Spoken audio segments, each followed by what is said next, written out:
இந்த வீடியோவில் என்ன பார்க்க போகிறோம்னா, ஸோ மோட்ரு வந்து ஓவர்லோட் ஆகும்போது ஆட்டோமேட்டிக்காக மோட்ரு ட்ரிப் ஆகுது. ஸோ எப்படி ட்ரிப் ஆகுதுன்னு தான் இந்த வீடியோவில் பார்க்க போகிறோம். ஸோ ஒன்றும் இல்லைங்க. ஸோ நம்ம வந்து ஒவ்வொரு மோட்டர்லேயும் நம்ம ஒரு ஓஎல்ஆர் யூஸ் பண்ணுவோம். அந்த ஓஎல்ஆரில் மோட்டருடைய கெப்பாசிட்டிக்கு தகுந்த மாதிரி அந்த ஓஎல்ஆரில் வந்து கரண்ட் செட் பண்ணுவோம்.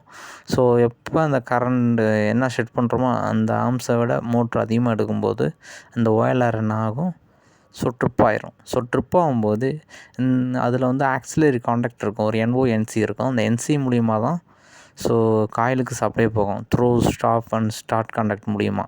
ஸோ இது ட்ரிப் ஆகும்போது என்ன ஆகும், அந்த என்சி என்ஓ ஆயிரும். ஸோ என்ஓ ஆச்சுன்னா ஸோ காயிலுக்கு போகிற சப்ளை இங்கேயே கட் ஆயிரும். ஸோ அப்போ வந்து காண்டாக்டரோட காயிலுக்கு சப்ளை போகாது. நீங்கள் ஸ்டார்ட் பட்டனை ப்ரெஸ் பண்ணாலும் ஸோ சப்ளை போகாது, ஆட்டோமேட்டிக்காக ட்ரிப் ஆகிரும். ஏன்னா இது இங்கேருந்து தான் ஸ்டாப் பட்டனுக்கு போகும், ஸ்டாப் பட்டன்லேருந்து ஸ்டார்ட் பட்டன். ஸோ இங்கேயே ஓப்பன் ஆகும்போது ஸோ காண்டாக்டர் வந்து ஓப்பன் ஆயிரும். ஸோ காண்டாக்டர் வந்து நீங்கள் க்ளோஸ் பண்ண முடியாது. ஸ்டார்ட் பட்டனை ப்ரெஸ் பண்ணாலும் காண்டாக்டர் க்ளோஸ் ஆகாது, ஏன்னா லைன் இங்கேயே கட் ஆகிடுச்சு. ஸோ இங்கே எப்போ ரீசெட் பண்ணி மறுபடியும் ஆன் பண்ணால் தான் ஸோ காண்டாக்டர் வந்து பிக்கப் ஆகும். ஓகே. ஸோ மறுபடியும் ஓவர்லோடு நீங்கள் வந்து அந்த ஏன் ஓவர்லோடு மோட்ரு எதனால் ஓவர்லோட் ஆகுதுன்னு நீங்கள் ஃபைண்ட் அவுட் பண்ணாமல் ஆன் பண்ணால் மறுபடியும் ஓவர்லோட் ஆகும்போது மறுபடியும் ட்ரிப் ஆகும்.